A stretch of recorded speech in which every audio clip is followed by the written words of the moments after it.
Ama namin Diyos, kami po ay tunay na sumasamba at nagpupuri sa iyo sa gabing ito. Niloob mo na kami magkatipon sa iyong bahay-sambahan upang ikaw ay tunay na maranasan, maramdaman ang iyong presensya, maranasan ng iyong mga salita sa pamamagitan po ng iyahayag ng iyong banal na Espiritu.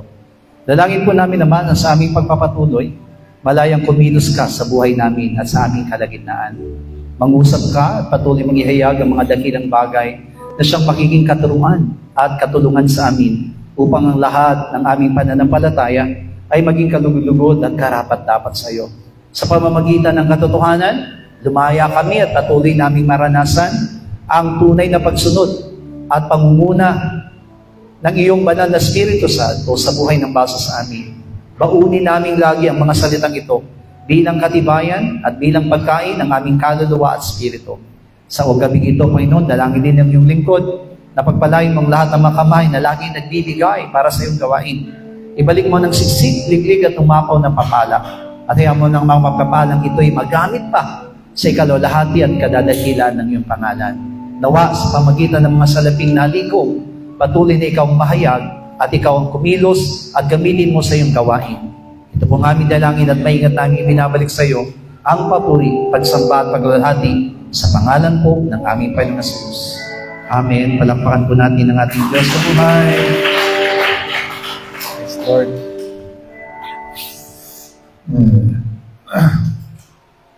Jesus Christ saved our spirit, soul, and body. Iligtas mismo ng ating Panginoong Jesucristo ang ating kaluluwa, spirito, at katawan. Jesus said, "It is finished. It is done."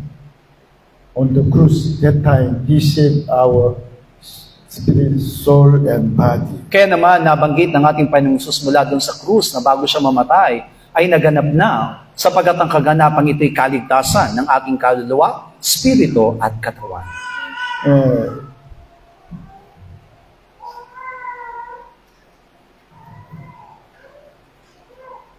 Through our salvation, that is our souls. Yung ating kaligtasan ay para sa ating kaluluwa.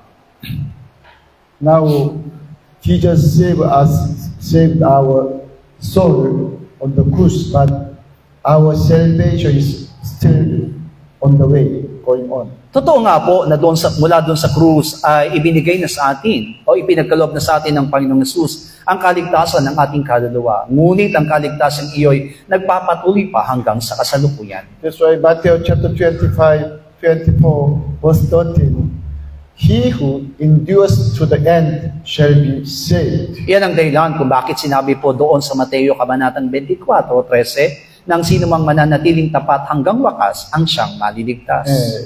Through our salvation, that is our soul. Kaya nga po kung tatanungin natin ang tungkol sa ating kaligtasan, ito'y para sa ating kaluluwa. Now, when we are still alive, we have spirit, soul, and body in the body.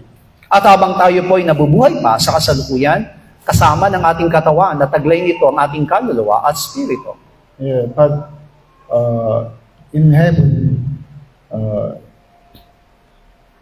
through God's children, will be one from spirit to body. Pero pagdating doon sa kalangitan, lahat ng anak ng Diyos ay magiging isa na lamang, sama-sama ito yung kanilang kaluluwa, spirito at katawan. That's why Apostle Pablo said, until when to come again, we have to be blameless in your spirit, soul, and body. Kaya naman binabanggit ng ating Panginoong Jesus at Apostol Pablo na lahat po tayo ay kailangan maging malinis, hindi lamang sa ating katawan, kundi maging sa ating kaluluwa at spirito.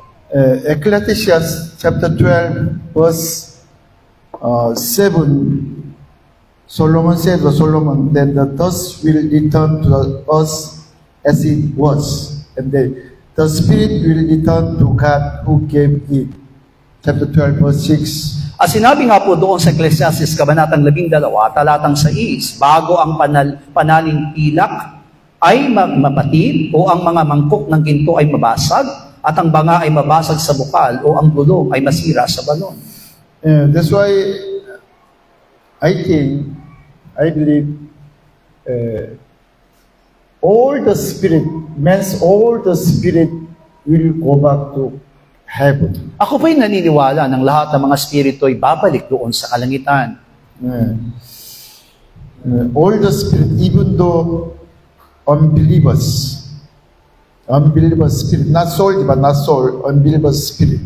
Kaya maging ang mga spirito ng mga hindi mananampalataya ay mapaparoon sa kalangitan, ngunit hindi ang kanilang kaluluwa. Because our spirit came from God. That's why after dying, our spirit will go back to God. Sapagkat ang ating mga spirito ay galing lahat sa Diyos, kaya naman lahat ng ating mga spirito ay babalik sa ating Diyos. But our soul is myself, my mind, myself. Samantalang pagdating sa kaluluwa, ito yung mismong ating sarili. That's why true salvation is our soul, not spirit. Kaya nga po masasabi natin na ang tunay na kahulugan ng kaligtasan ay para sa ating kaluluwa at hindi sa ating spirit. 1 Peter chapter 3, di ba? Verse 19. Unang Pedro, kabanatang 3, talatang 19. 18:19 said, di ba? When Jesus Christ died on the cross, when he was in the tomb, by the Holy Spirit, his spirit went to prison. At doon sa 18 hanggang 19, sinabi doon sapagkat si Kristo man ay nagbata ng minsan dahil sa mga kasalanan, ang mga matuwid dahil sa mga di matuwid, upang tayo madala niya, siyang pinatay sa laman, ngunit binuhay sa spirito, na yan na din ang kanyang iniyaon at nangaral sa mga spiritong nasa bilangguan. Verse 19, di ba? By whom also he went to and preached to the spirit in prison. Maliwanag na sinasabi po doon sa 19 na yan din ang kanyang iniyaon at nangaral sa mga spiritong nasa bilangguan. This is not says about salvation, not salvation, because already verse 20 said, the time of Noah, only a soul, Noah's family saved, spirit saved, soul and spirit they saved. Kaya nga po magiging maliwanag sa atin ang tinutukoy doon sa talatang 19 na hindi tungkol sa ating kaluluwa, sapagkat binabanggit mismo ng talatang 20 na sa panahon ni Noe ay wawalong kaluluwa lamang ang naligtas.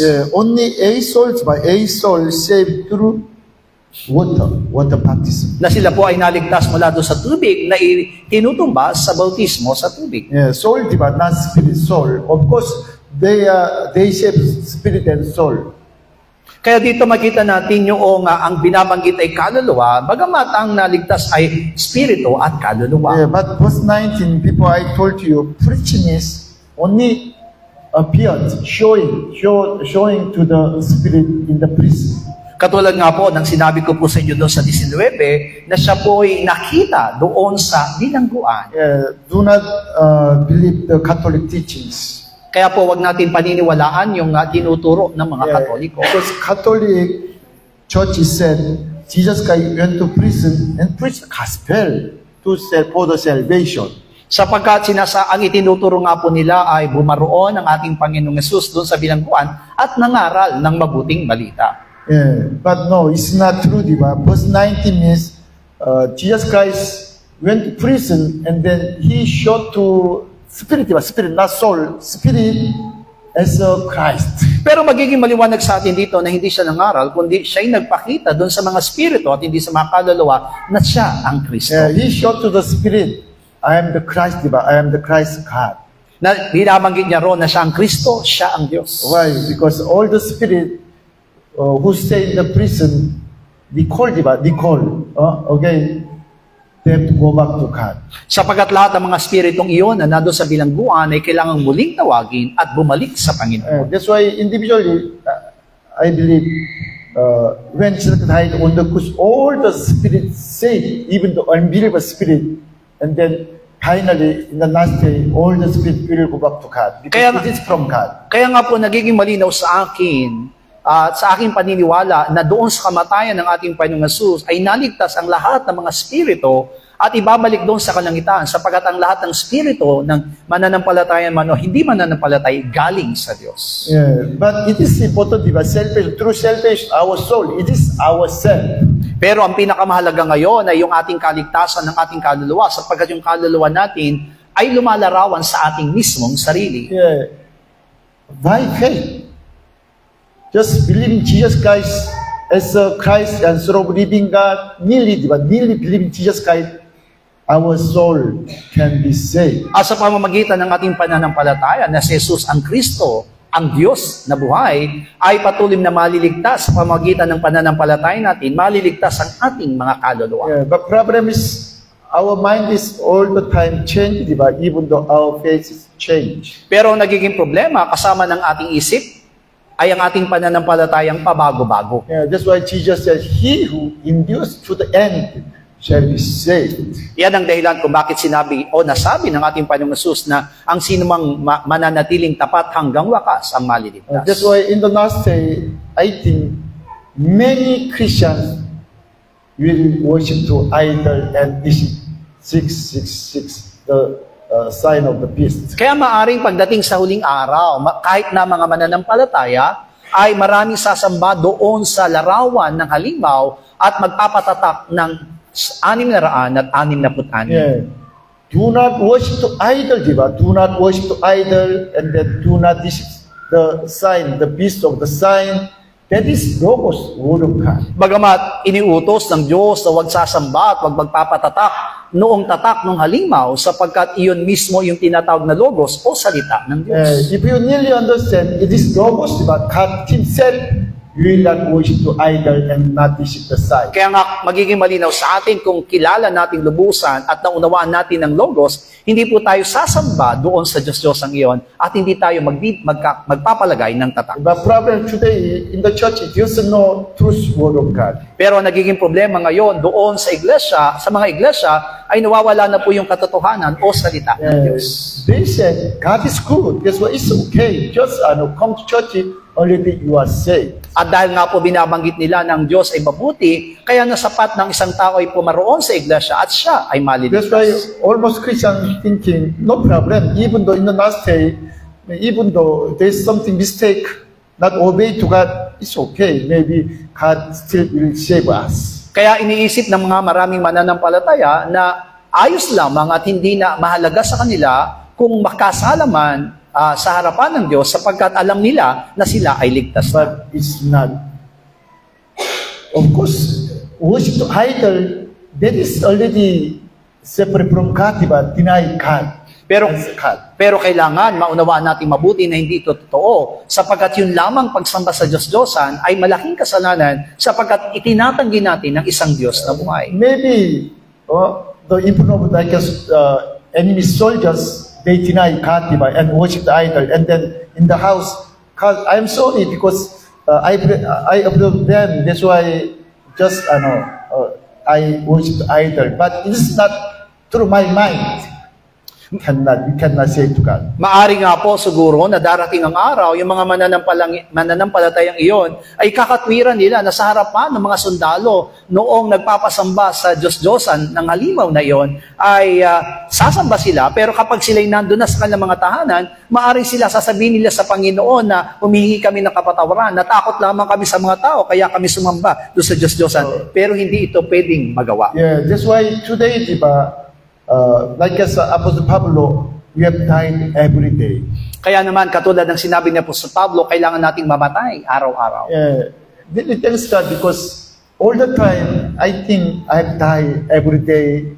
When I see my old man sin, all the time I come to the cross and then die. Yan ang ipinagpapasalamat ko sa Diyos sapagkat kapag nakikita ko po yung manifestasyon ng aking lumang pagkatao, inaangkin ko na ako'y namamatay araw-araw. That's why I'm not afraid of my true death.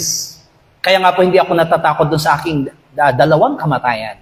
And then in the last day, I not really worship to idol, not worship the sign, because I know the Word of God.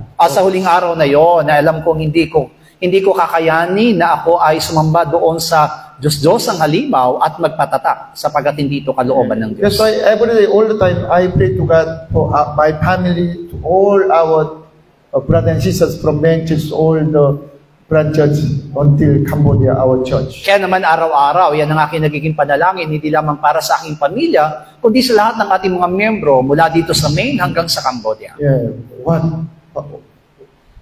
Because last time, they did not worship the idol and then not worship the sign. At ginagawa ko ito upang sa darating na wakas ay hindi sila magpapatatak doon sa tatak ng halimaw at sasamba sa Diyos-Diyosan. But redemption of our body, that is our resurrection, diba? Through resurrection, it is different salvation. Like, Pero pagdating naman doon sa katubusan ng ating katawan, ito po yung tinatawag na muling pagkabuhay, ito po yung kakaiba doon sa kaligtasan ng ating kaluluwa. Yeah, redemption of the body, that is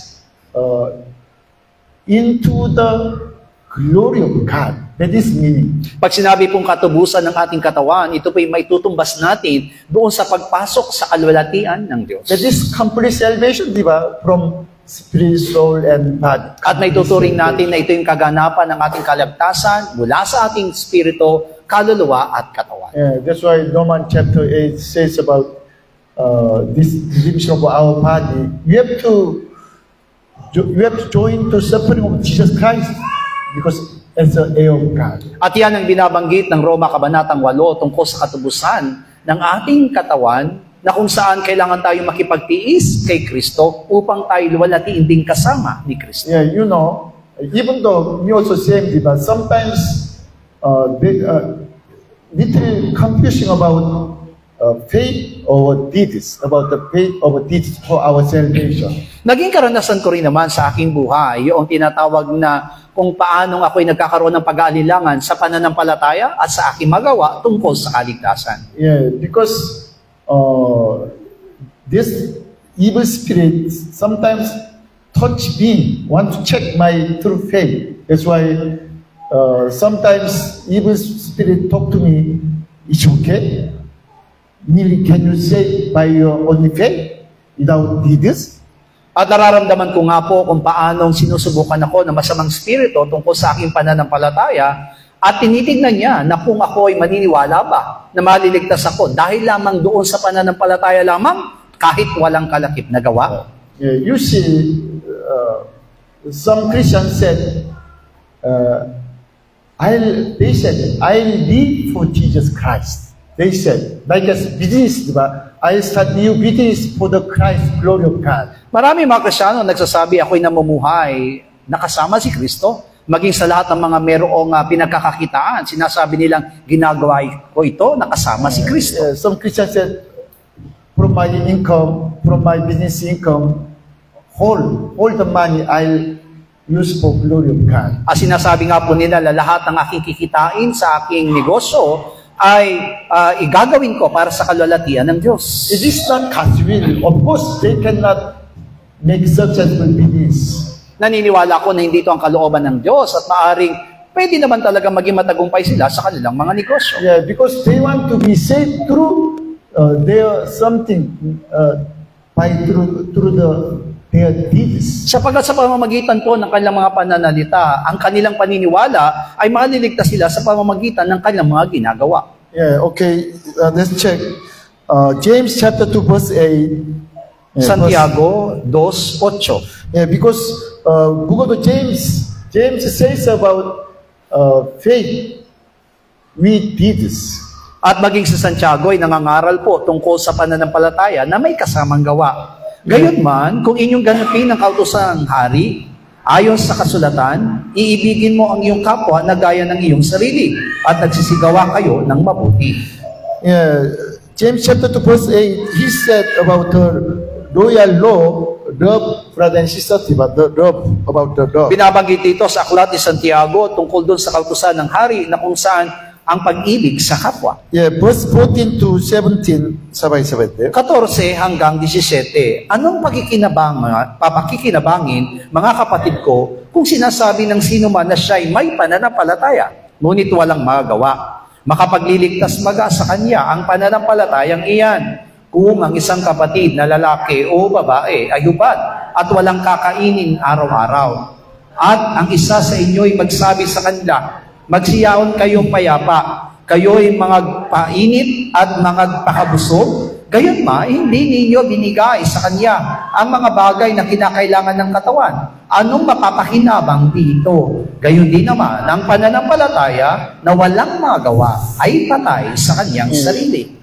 Like verse 14, diba? If someone says he has faith, but does not have works, can faith save him? Sabi sa 14, ang sino mang nagsasabi na siya'y may pananampalataya, ngunit walang magawa, makapagliligtas baga sa kanya ang pananampalatayang iyan. If we misunderstand about on this verse, we can think we can save by Jesus. At kung magkakamali tayo ng pangunawa sa versikulong ito, maaaring isipin natin na mahaliligtas pala talaga tayo sa pamagitan ng ating magawa. Yeah, that's why from verse 15 to 17, we have to understand why this James said about faith with deeds. At mula doon sa 15 hanggang 17 ay maunawaan natin mabuti kung bakit nasabi ni Santiago ang tungkol sa pananampalatayang may kalakip na gawa. Yeah, no neighborhood, no brother and sister. It is new commandments from Jesus Christ. Ang mahalin ng ating mga kapatid ay isang bagong utos sa harapan ng ating Panginoon Jesucristo. Daily, we have to obey these commandments. At naniniwala naman tayong kailangan nating sundin ang utos. That's why James said this is loyal law. All the commandments of God belong to these commandments. Kaya naman itinuturing ni Santiago ng utos na yon na isang utos ng hari. At ito'y nakapaloob doon sa utos na yon. James said, if you said yourself, I love your brother and sisters, but you did not merely take your brother and sister, helping the brother and sisters, it is not true faith. Kaya nga po, kung sinasabi nating mahal natin, sabi ni Santiago, kung sinasabi nating mahal natin ang ating mga kapatid, ngunit wala naman tayong ipinapakita sa kanila na gawa, ito'y hindi matatawag na pananampalataya. Of course, it is simple, Apostle Pablo, it is love is gift of the Holy Spirit. At fruit of the Holy Spirit. Malinaw na sinasabi ni Apostol Pablo na ang pag-ibig ay isa sa bunga ng banal na spirito. Yeah. From first time, we have no true love.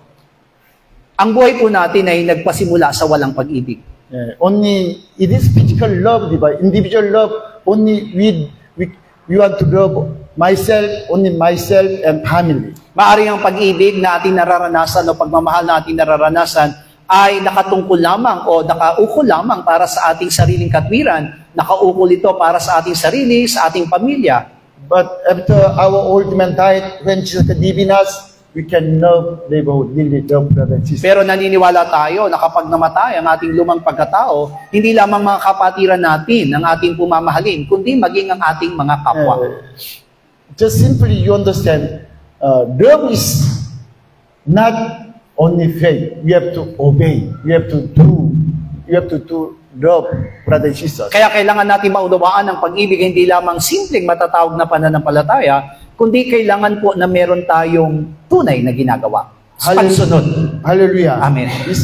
Because this love is character of God. Like God's most important God's character. Sapagkat alam natin na pagdating sa pag-ibig, ito yung pinakamahalagang katangian ng ating Diyos. It is sign Jesus Christ live in us, love brother and sister. At naniniwala tayo na ito isang senyalis din na si Kristo ay nananaan sa atin kung tayo nagmamahal sa ating kapwa. James chapter 2 from verse 21 hanggang 24. Santiago 2:21 hanggang 24. Hindi baga ang ating amang si Abraham ay inaring ganap sa pamamagitan ng mga gawa dahil sa kanyang inihain si Isaac na kanyang anak sa ibabaw ng dambana. Nakikita mo na ang pananampalataya ay gumagawang kalakip ng kanyang mga gawa. At sa pamamagitan ng mga gawa ay naging sakdal ang pananampalataya. At natupad ang kasulatan na nagsasabi, at si Abraham ay sumampalataya sa Diyos at yaoy ibinilang nakatwiran sa kanya. At siya'y tinawag na kaibigan ng Diyos. Nakikita ninyo na sa pamamagitan ng mga gaway, inaaring ganap ang tao at hindi sa pamamagitan ng pananampalataya lamang. Verse 23, di ba? Abraham believed in God and then it was accounted to him for righteousness and then he was called the friend of God. At doon sa 23 ay sinabing si Abraham ay sumampalataya sa Diyos at ibinilang nakatwiran ito sa kanya at siya'y tinawag na kaibigan ng Diyos. Verse 23 said about Genesis chapter 15. 15? Yeah, Genesis chapter 15. Alam niyo po ba na ang Santiago Kabanatang 2, talatang 23 ay tinutukoy ng Genesis Kabanatang 15? Yeah, but Genesis chapter 22, God said to Abraham, you offer to me your only one son, Isaac. At pagdating nga po doon sa Genesis Kabanatang 22, ay iniutos ng Diyos na kay Abraham na ihandog ang kanyang anak na si Isaac sa kanya. That's why verse 21, diba? Was not Abraham our father justified by works when he offered Isaac, his son, on the altar? Yan ang dahilan kung bakit binabanggit ni Santiago 2:21. Hindi ba ang ating amang si Abraham ay inaring ganap sa pamamagitan ng mga gawa dahil sa kanya inihain si Isaac na kanyang anak sa ibabaw ng dambana. Yeah, that's why verse 22, by works faith was made perfect. At sinabi doon na nakita mo ng pananampalataya gumagang kalakip ng kanyang magawa. Sa pamamagitan ng magawa ay naging sakdal ang pananampalataya. Apostle Pablo, he did not say about James chapter 2:21. Only he says about James chapter 2:23. Alam niyo po ba na hindi binanggit ni Apostle Pablo ang Santiago 2:21, ngunit ang nabanggit niya lamang po ay Santiago 2:23. Yeah, he said, we can be saved by faith, through faith, diba? Only through faith. Na binabanggit niya nga po tayo maliligtas sa pamamagitan lamang ng pananampalataya. Yeah, but we need also Abraham's faith. When God said to Abraham, offer to me your only one son Isaac, we have to follow Abraham. Pero ipinapakita dito ng kasulatan na kung paanong iniutos ng Diyos kay Abraham na ihandog ang kanyang anak na si Isaac sa dambana, at ito po'y kanyang ginawa. Ibig sabihin, kailangan natin gawin yung ginawa ni Abraham. Yeah.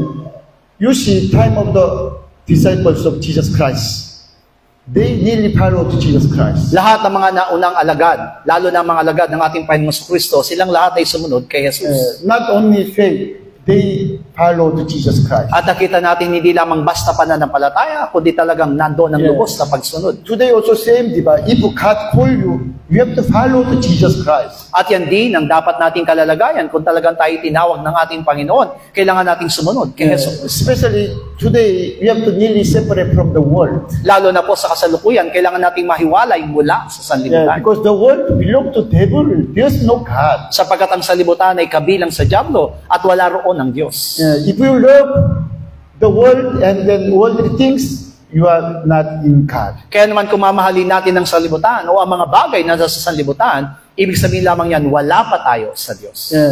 Do not misunderstand. Our soul can be saved by faith, only faith. Kailangan po natin na maging malinaw ang ating pangunawa ng ating kaluluwa ay maliligtas lamang sa pamamagitan lamang ng pananampalataya. But redemption of our bodies different. That is into the glory, further into the glory. We have to follow Jesus and then obey Him. Pero pagdating doon sa katubusan ng ating mga katawan, na kung saan tayo papasok doon sa kanyang kalalatian, kinakailangan natin ang lubos na pagsunod sa lahat ng mga ginawa ng ating Panginoong Hesukristo. That is perfect salvation, diba? Perfect salvation into the glory of God. At masasabi natin ito isang ganap na pananampalataya ang pagpasok sa kalalatian ng Diyos. For example, if you have nearly hope into the glory of God, you will not only sitting with your faith, you will stand and follow Jesus Christ. Ibig sabihin lamang nito, kung talagang tayo umaasa doon sa kalalatian ng ating Panginoon, hindi lamang tayo basta mananatili sa ating pananampalataya, kundi tayo susunod doon sa ninanais ng ating Panginoon. It is not simple.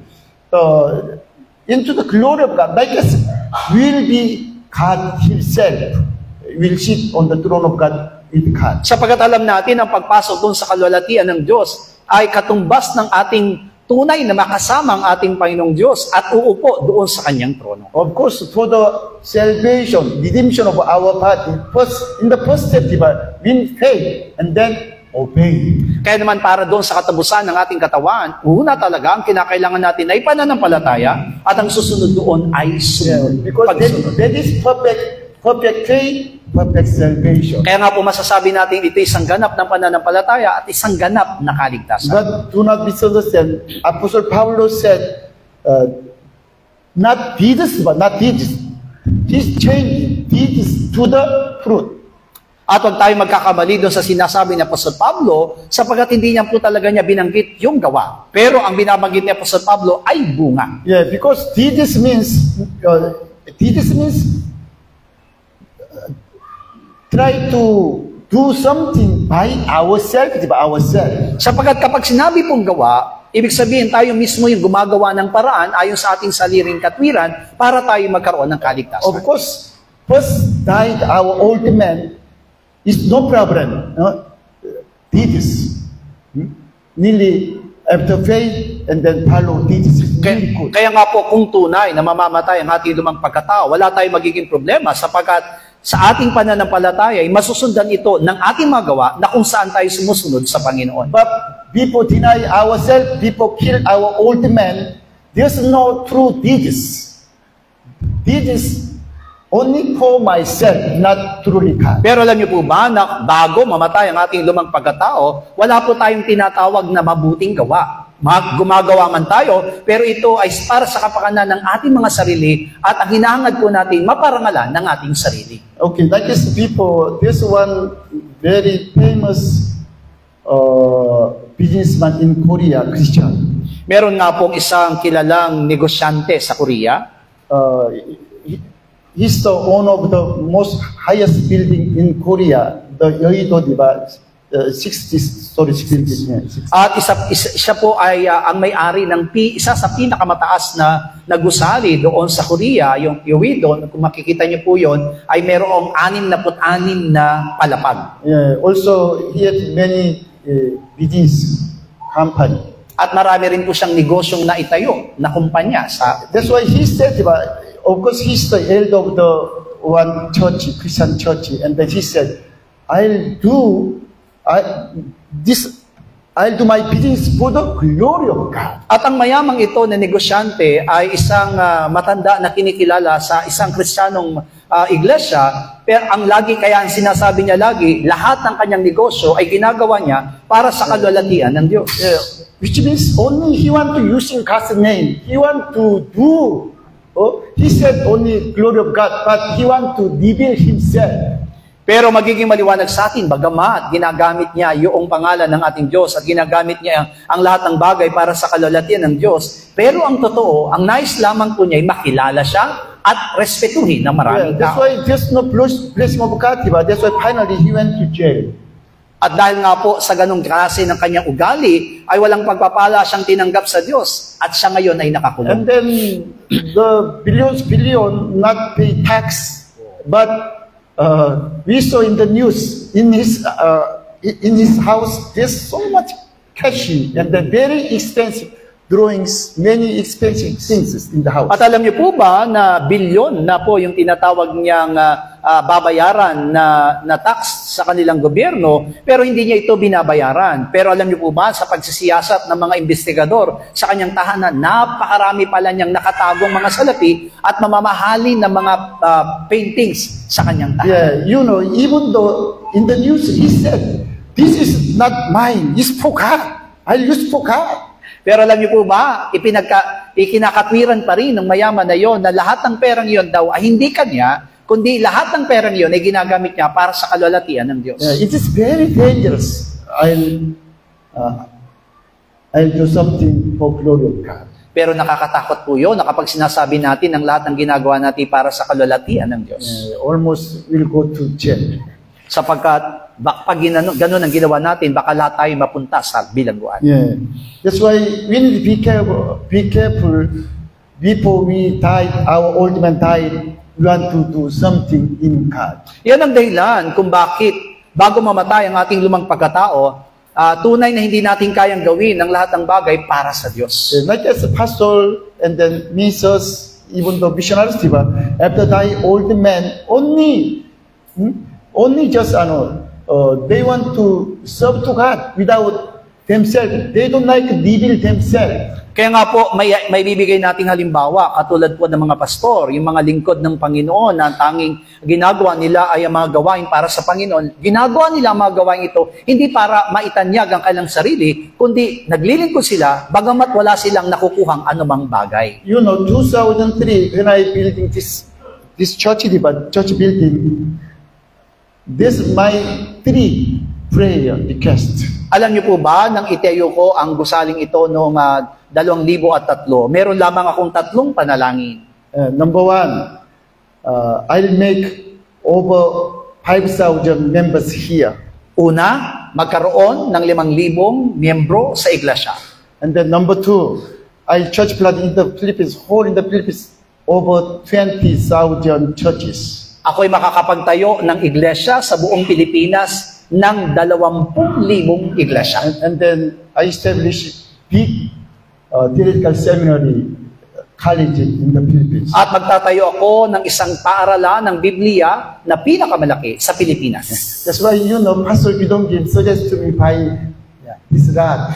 At the time, owner want to sell, but I did not buy that one. Kaya nga po, si Reverend Kidong Kim ay hinikayat ako na bilhin itong lupa na ito na nasa tagiliran ng ating iglesia. Bagamat yung may-ari ay pumapayag na sila noon na ipagbili sa atin, pero hindi ako nagdesisyon. Yeah, because it was Pastor Kidong Kim's suggestion, buy this lot and then build theological seminary college, and then using Phuket. Sapagkat yun ang tunay na plano talaga ni Reverend Kidong Kim na bilhin itong lupa na ito na nasa tagiliran ng ating iglesia at magtayo ng mga isang malaking paaralan ng Biblia at gamitin para sa Diyos. But God touched me, that's why I said to Pastor Kim, it's not God's will, please stop.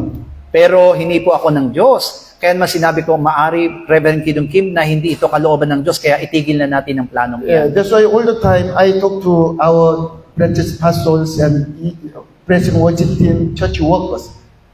You must kill your old man after serve to God. Yan ang dahilan kung bakit idinikiit ko sa mga pastor, mga manggagawa at mga minister ng ating iglesia na kailangang una patayin ang lumang pagkatao at maglingkod sa Diyos. Yeah, because you cannot bear good fruits. Sapagkat hindi tayo makakapamunga ng mabuting bunga. Yeah, Apostle Pablo said about fruit of the Holy Spirit. Binabanggit mismo ni Apostol Pablo ang tungkol sa bunga ng Espiritu. Galatians chapter 5 verse 19, from verse 19 hanggang 25. Galatia 5:19 hanggang 25.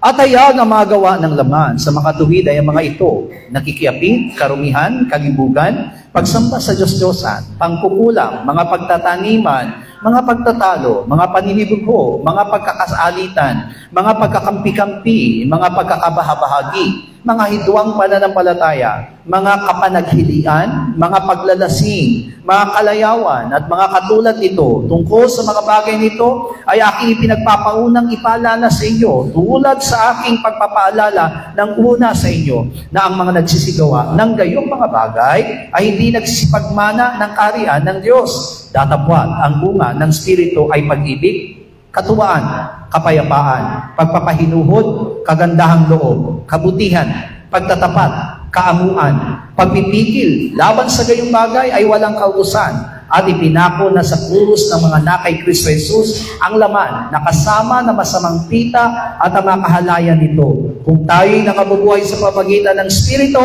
ay magagsilakad naman kayo ayon sa Espiritu.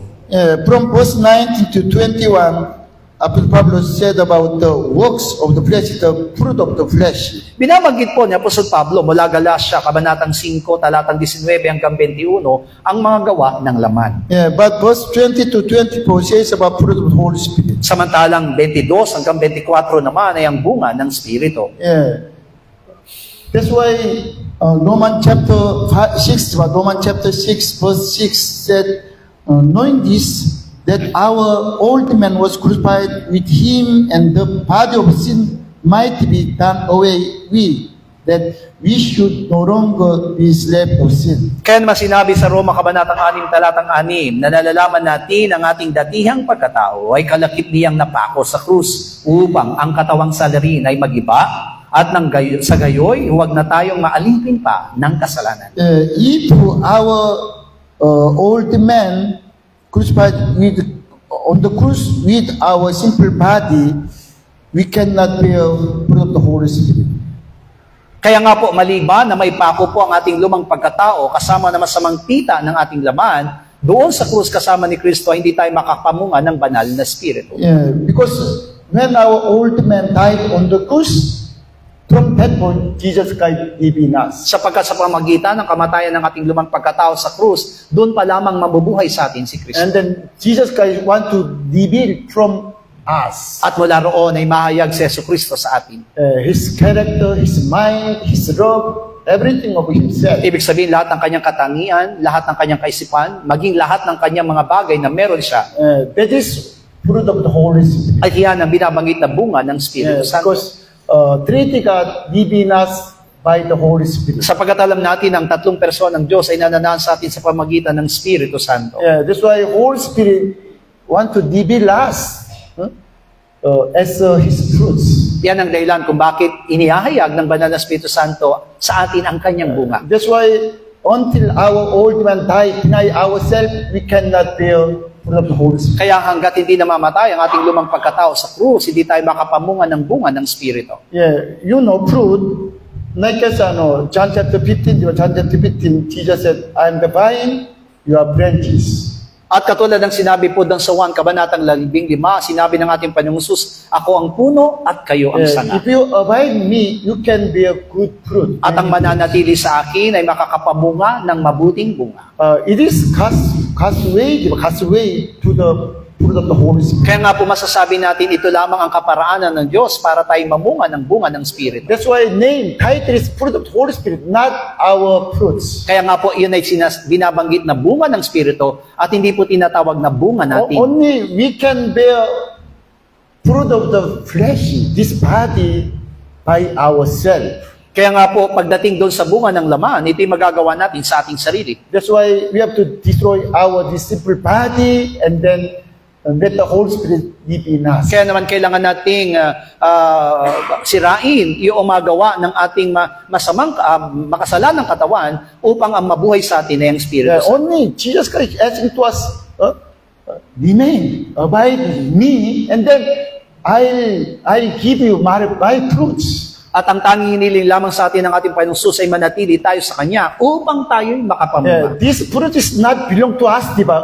Because we already died on the cross. Kaya nga po masasabi natin, mamungan man tayo, ito hindi natin sariling bunga sapagkat tayo po'y nangamatay na. This fruit belong to Jesus Christ by the Holy Spirit. At ang bunga na iyon ay bunga ng ating Panginoong Kristo sa tulong ng Espiritu Santo. Because God created us according to His image and likeness. At dahil nga po tayo nilikha ng Diyos ayon sa kanyang wangis at larawan. That's why God wants to reveal Himself through us. At ang nais ng Diyos ay mahayag siya sa pamamagitan ng ating mga buhay. About His love, His righteousness, His everything, His glory, everything of Himself, He wants to reveal from us. Hindi lamang ang kanyang pag-ibig, kundi ang kanyang katwiran at ang kanyang kalalatian ay hinahangad ng Diyos na maihayag sa pamamagitan natin. That's why we have to bear good fruit, the fruit of the Holy Spirit. Yan ang dahilan kung bakit kailangan tayo mamunga ng isang mabuting bunga at ang bunga ng Espiritu We Santo. cannot bear good fruits because our body connect to first man Adam. Wala tayong kakayanan na magbunga ng mabuting bunga sapagkat ating mismong katawan ay nakakonektado pa rin doon sa unang Adan.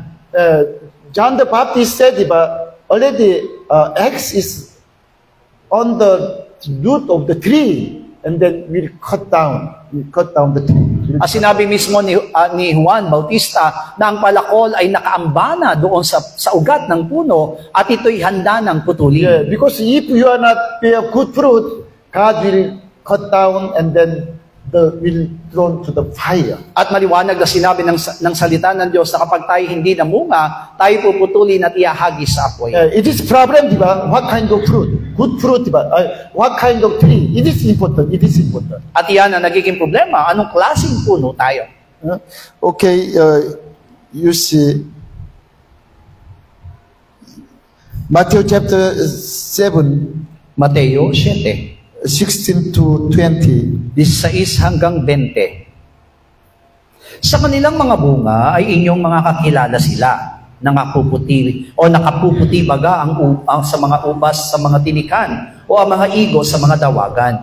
Gayon din naman ang bawat mabuting punong kahoy ay nagbubunga ng mabuti. Datapwat ang masamang punong kahoy ay nagbubunga ng masama. Hindi maari na ang mabuting punong kahoy ay magbunga ng masama at ang masamang punong kahoy ay magbunga ng mabuti. Bawat punong kahoy na hindi nagbubunga ng mabuti ay pinuputol at inihagis sa apoy. Kaya't sa kanilang mga bunga ay mga kikilala ninyo sila. 16 says, you will know them by their fruits. Sabi doon ay mga kakilala nyo sila sa pamagitan ng kanilang bunga. And then, how about, do men gather grapes from the thorn bushes or fig from thistles? Sabi doon, magbubunga ba ang tinika ng ubas o ang igos sa dawagan? Yeah, of course, the grapes, the vine, the grapes is Jesus Christ. At alam natin ang ubas na yon ay lumilitaw lamang doon sa tunay na puno ng ubas. At ang This puno na yun si Kristo. thorn bushes, thistles is in this our physical body that came from first man Adam. At yung tinika na yon ay na binabagit ay yung minana natin sa unang Adan. Because Genesis chapter 3 already cut allowed to this thorns and thistles will come to our physical body. Kung paano nga po sinabi doon sa Genesis Kabanatang 3 na mula sa ating katawan ay tutubo ang dawag at tinik.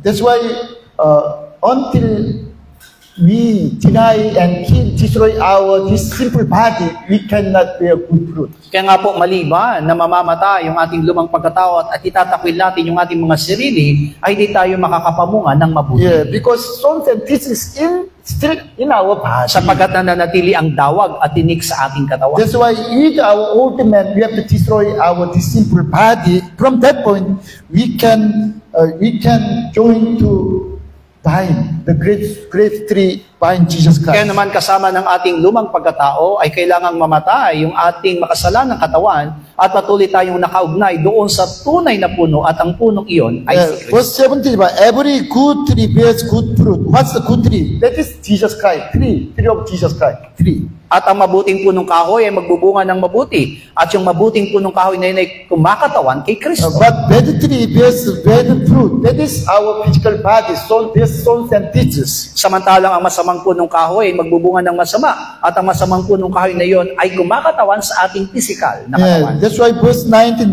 every tree that does not bear good fruit, cut down and thrown into the fire. Sa 19, bawat punong kahoy na hindi nagbubunga ng mabuti ay pinuputol at inihagis sa apoy. Verse 20, but therefore by their fruit you will know them. You will know them. Mula doon sa 20, kaya't ang kanilang bunga ay makakilala ninyo sila. And then verse 21 hanggang 23 said about the bad fruit, about the bad fruits, those who belong to physical body. At mula doon sa 21 hanggang 23, ay tumutukoy naman doon sa mga masamang bunga na nasa kanilang katawan. Yeah, verse 21, diba? Though shall into the kingdom of heaven, but he does not will my Father's in heaven. Sa 21, hindi ang bawat nagsasabi sa akin ng Panginoon, Panginoon, ay papasok sa kaharian ng langit, kundi ang gumaganap ng kalooban ng aking Ama na nasa langit. They said, diba, Lord, have we not prophesied in your name and cast out demons in your name, also wonders in your name? At sasabihin nga nila, Panginoon, hindi baga nagsihula kami sa iyong pangalan, at sa pangalan mo'y nagpalayas kami ng demonyo, sa pangalan mo'y nagsigawa kami ng maraming mga gawang makapangyarihan. Yeah, they prophesied and cast out demons and then make us heal the sick, diba? But still, they did with their simple body. Nasa kabila na sila po ay nagpalayas ng demonyo at nagpagaling ng karamdaman, maaari nga po niya ito'y kanilang nagawa. Ngunit ito'y sa pamamagitan ng kanilang makasalanang katawan. Yeah, because still they alive old men and simple body. Sapagkat ang tunay na nabubuhay sa kanila ay ang kanilang lumang pagkatao at ang kanilang makasalanang Yeah, katawan. that's why they said to Jesus Christ, we did like this, in your name. Only I use in your name. But I never knew you. Kaya nga po, iginigit nila sa ating Panginoong Sus, ginawa namin ang lahat ng mga bagay nito. Lahat ng ito'y para sa iyo. Pero sinabi sa kanyang Panginoong Sus, lumayo kayo sa aking mga gumagawa ng masama. Matthew chapter 25, diba? Same also. Thy side of the sheep, you inherit of the kingdom of God because you did, like you did. Kung paano nga po doon sa Mateo 25, lahat po na nasa bandang kanan, sila po yung mga gumawa. Kung ano yung bagay na sinabi na sa kanila ng Jesus Panginoon. said, you dropped my smallest one as myself. That's why you can inherit the kingdom of God. Dahil ang mga minamahal ninyo ang ating maliliit na kapatid, katulad ng pagmamahal nyo sa akin, kaya naman mamanahin ninyo ang kaharian ng Diyos. But the nice side, she said, we did not do anything. When no. But they did, because they said, we did not do anything, because they know already they died. Jesus Christ revealed His fruit only from them. Pero pagdating doon sa mga nasa kaliwa, ay wala pa silang nagawa. Bakit? Sapagkat ang tanging nahayag nila hindi si Kristo, kundi ang kanilang mga sarili at wala silang naging bunga. But left side, God said, when we did not do, we did.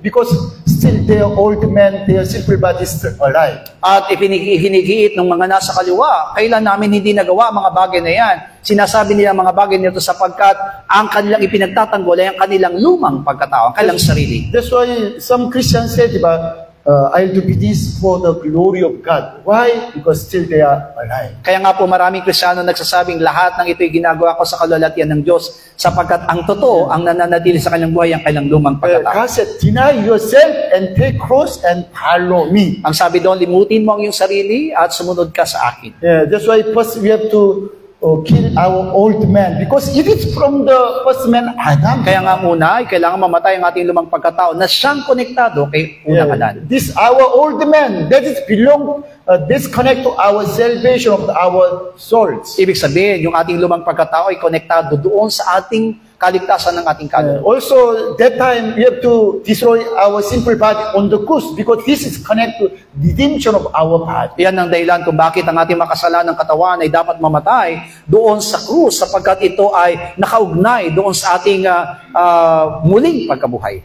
That's why Colossians chapter 11, di ba? Kolosas 11. Chapter 2, 11. O 2, 11. 11 hanggang 13, sabay-sabay. 11 hanggang 13. Nasa Kanya ay tinuli rin naman kayo sa pagtutuling hindi gawa ng mga kamay, sa pagkahubad ng katawang laman, sa pagtutuli ni Kristo, na nagaglibing nakalakip niya sa bautismo, na kayo naman muling binuhay nakalakip niya sa pamamagitan ng pananampalataya sa paggawa ng Diyos, na muling bumangon sa mga kanyang mga patay. At nang kayo'y mga patay dahil sa inyong mga kasalanan, ay sa di pagtutuli ng inyong laman, ay kanyang binuhay kayo, nakalakip niya, na ipinatawad sa atin ang ating lahat ng mga kasalanan. That's why we have to nearly separate from first man Adam through circumcision. Kaya naman kailangan tayong mahiwalay doon sa unang Adan sa pamagitan ng pagtutuli. Not only our spirit, soul, and spirit, but until our body, we have to really separate from first man Adam. Hindi lamang yung ating kaluluwa at spirito, ngunit maging ang ating katawan ay kailangan mahiwalay sa unang Adan. Okay, Romans chapter 11, 23, 24, sabay-sabay. Roma 11:23 hanggang 24. At sila naman, kung hindi nagsisilagi sa di pananampalataya, ay mga kakasanib sapagkat makapangyarihan ng Diyos upang sila'y isanib na muli. Sapagkat kung ikaw ay pinutol doon sa talagang ulibong ligaw at laban sa kaugalian ay sinanib ka sa mabuting punong ulibo, gaano pa nga ang mga ito na mga talagang sanga na mga kakasanib sa kanilang sariling punong ulibo.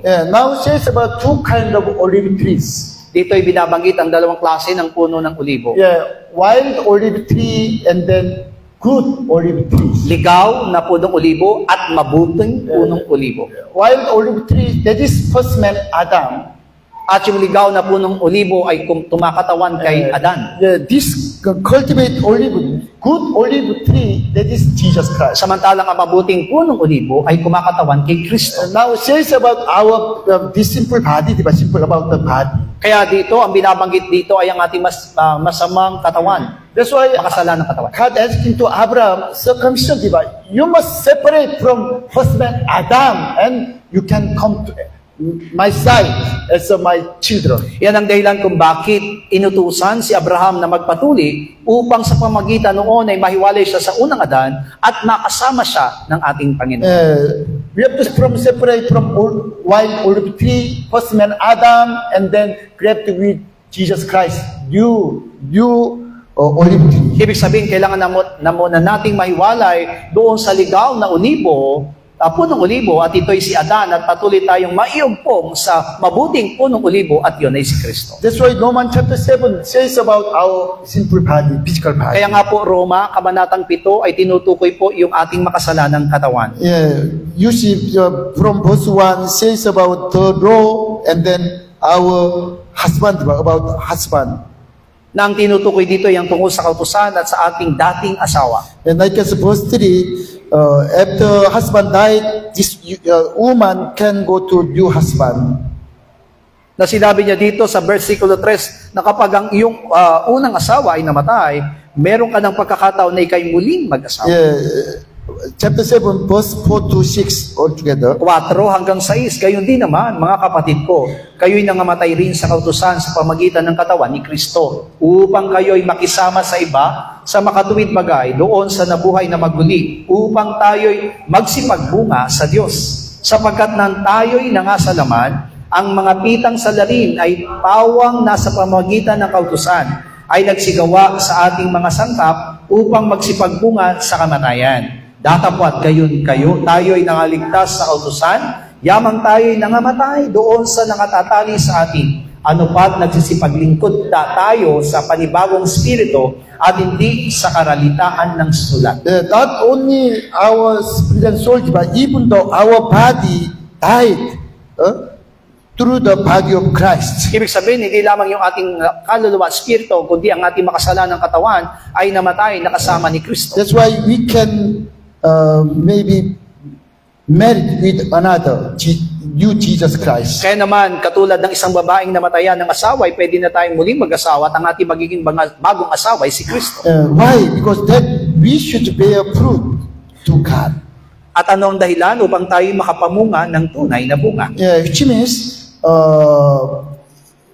when Jesus died on the cross, this simple body also died with Jesus Christ. Ibig sabihin sa pamagitan ng kamatayan ni Kristo sa krus ay kasama na rin po niyang namatay ang ating makasalanang katawan. But when Jesus died from death as a resurrection body, at the time already we joined to His resurrection with our new body. Pero sa muling pagkabuhay ng ating Panginoong Hesus ay nakasama rin yan tayong muling nabuhay na merong bagong katawan. That's why we can bear good fruit. Like verse 5, diba? When we were in the flesh, bear fruit of the test.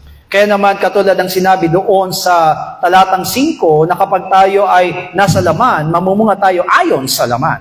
But after our simple body destroyed through water baptism, joined to the resurrection of Jesus Christ, we can bear good fruits. Pero kapag ang ating makasalanang katawan ay namatay sa pamagitan ng bautismo at kasama ni Kristo, tayo'y mamumunga ng tunay na bunga. Okay, we have no time. That's why on just few minutes I explain to you again. At ipapaliwanag ko po sa inyo ng ilang minuto. We have spirit, soul, and body. Meron tayong spirito, kaluluwa at katawan. Most important salvation, our soul, our soul. Pinakamahalagang kaligtasan natin ay ang kaligtasan ng ating kaluluwa. Because our soul is ourself. Sapagkat yung kaluluwa natin ay tumutukoy sa ating sarili. But our soul can be saved only through faith. At ang ating kaluluwa ay maliligtas lamang sa pamamagitan ng pananampalataya. But redemption of body, that is into the glory of God, nearly perfect salvation. Pero pagdating doon sa katapusan ng ating katawan, ito'y pagpasok sa kalwalatian ng Diyos na kung saan ito'y ganap na kaligtasan. For the redemption of body is not only faith. God asking to us obey and then follow Jesus Christ. Kaya naman para sa katapusan ng ating pong mga katawan, bagong katawan, ay kinakailangan po natin ang pananampalataya kasama ng pagsunod kay Kristo. Apostle Pablo said, it is fruit. Obey is fruit. At pagdating kay Apostol Pablo, ang tinutukoy po na bunga niya doon, o tinutukoy niyang pagsunod doon ay ang bunga. Love also fruit of the Holy Spirit. Sapagkat maging ang pag-ibig ay bunga ng Espiritu Santo. But we cannot bear good fruit because in our physical body belong to first man, wild or tree. Pero hindi natin kakayanin na magbunga ng tunay na bunga sapagkat yung ating makasalanang katawan ay nakaugnay pa rin sa unang Adan o doon sa ligaw na in our body, there's no good, there's sin dwelling us, only sons and pieces in our body. At alam natin walang mabuti na mayroon ang ating katawan kundi ang laman lamang nito ay tinik at dawag. That's why we have to destroy our simple body with our old man. Yan ang dahilan kung bakit kailangan nating patayin ang ating makasalanang katawan kasama ng lumang pagkatao. Fruit, that is not belong to us. Because God asking, only die, you must die. Kaya naman yung bunga na sinasabi dito, hindi natin sariling bunga, sapagkat ang tunay na hiling sa atin ng Diyos ay mamatay. If you die, I'll bear good fruits. Sapagkat kung tayo mamamatay, doon pa lamang tayo makakapamunga. That's why Apostle Pablo said, fruit of the Holy Spirit, not fruit of ourselves, fruit of the Holy Spirit. Yan ang dahilan kung bakit tinatawag na bunga ng Espiritu at hindi natin sariling bunga. Fruit of Holy Spirit, we have to destroy our sinful body and then grab with Jesus Christ. Kaya para tayo makapamunga ng bunga ng Espiritu, kailangan pong mamatay yung ating makasalanang katawan at makaugpong kay Kristo. What is the fruit of the Holy Spirit? Jesus Christ living us, who dwelling us, living us, that's the fruit of the Holy Spirit. At ang bunga ng Espiritu ay kumakatawan na kung saan si Kristo ay nahayag sa pamamagitan natin. That's why we can see our fruit, through our fruit, we can know what kind of I am, what kind of tree. Kaya nga po, malalaman natin kung anong klaseng puno tayo sa pamamagitan ng ating bunga. We have to nearly grab to Jesus Christ. Kaya kailangan tayong mayugpong kay Kristo. We have to be branch of Jesus Christ. Kailangan tayong maging sanga ni Yesu Kristo. At the time, Jesus Christ be a good fruit of the Holy Spirit. At doon pa lamang tayo, pagkakalooban ni Kristo ng bunga ng Espiritu. Okay, this is now 3 times. Oh, my soul, overcome all goodness. Oh my soul, overcome. At tayo po'y manalangin. Oh, my soul, overcome. Oh, my soul, overcome. Oh, my soul, overcome. Ama namin Diyos, tunay nga po na kami po'y nagpupuri at nagpapasalamat sa iyo sapagkat tunay na inihayag sa amin ang katotohanan tungkol sa aming kaligtasan muli, Panginoong Lord. Sa pamamagitan ng kaligtasan ito, Panginoong Lord, ay pinapaunawa mo ang kahalagahan ng pananampalataya, kahalagahan ng pagsunod, Panginoong Diyos, upang sa pamamagitan ito ay magmanifesto sa amin ang bunga ng banal na Espiritu Santo na siyang nagpapahayag na ikaw ay namumuhay at gumagawa sa buhay namin. Dalangin po namin, Panginoong Diyos, na lagi mo kaming tulungan na maging tunay na puno ng ubas o maging sanga ng puno ng ubas, O God. At patuloy, Panginoon, ng bunga ng banal na Espiritu Santo ay magmanifesto sa amin sa pamamagitan ng aming kamatayan, ng aming lumang pagkatao, kamatayan ng aming makasalanang katawan. At walang ibang mahayag, walang ibang malakila, at walang ibang mapapurihan, kundi ikaw lamang, Panginoong Diyos, sa aming mga buhay. Kaya ingatan mo kami, Panginoon, at naniniwala kami na naman ang mga bagay na loloobin mo, ano man ang mga bagay na nanasain mo, ano man ang mga bagay na itinuturo mo sa amin sa pamamagitan ng katotohanan. Patuloy na ito ay mayahayag ng lubusan at may maunawa mo sa pamamagitan ng banal na Espiritu Santo. Tulungan mo kami to overcome our own self, to overcome our sinful body, Panginoong Diyos, upang maranasan namin ang kaganapan ng aming kaligtasan na kami mapasok at makakaranas ng iyong kalwalatian doon sa iyong kaharian. Kaya naman yan ang aming patuloy na dalangin at hinahangad namin, Ama, na tulungan at gabayan mo kami hanggang sa kami maging matagumpay sa pamamagitan po, Panginoong Diyos, na katotohanan ng inihayag mo sa aming mga buhay. Salamat po sa pagkatunay na ikaw ay tapat at tunay na ikaw ay mabuti. Kaya, Mama, ng mga struggle na nararanasan namin ngayon, habang kami naglilingkod, habang kami nananampalataya, habang ipinaglalaban namin ang kaligtasan, ipinagkaloob mo sa amin, naway maging matagumpay po kami at maganap namin ang lahat ng bagay na loloobin mo para sa amin. Salamat po, Ama, at inaangkin namin ang katagumpayan na ito sa pangalan po ng aming Panginoong Jesus. Amen. All together, Lord's Prayer. Ama naming nasa langit, sambahin nawa ang pangalan mo. Ikaw nawa ang maghari sa amin. Sundin nawa ang iyong kalooban dito sa lupa tulad ng sa langit. Bigyan mo po kami ng pagkain kailangan namin sa araw na ito at patawarin mo po kami sa aming mga kasalanan tulad ng aming pagpapatawad sa mga nagkakasala sa amin at huwag mo kaming iharap sa mahigpit na pagsubok kundi ilayo mo po kami sa masama sapagkat iyo ang kaharian at ang kapangyarihan at ang kapurihan magpakailanman. Amen. God bless po. See you on Lord's Day.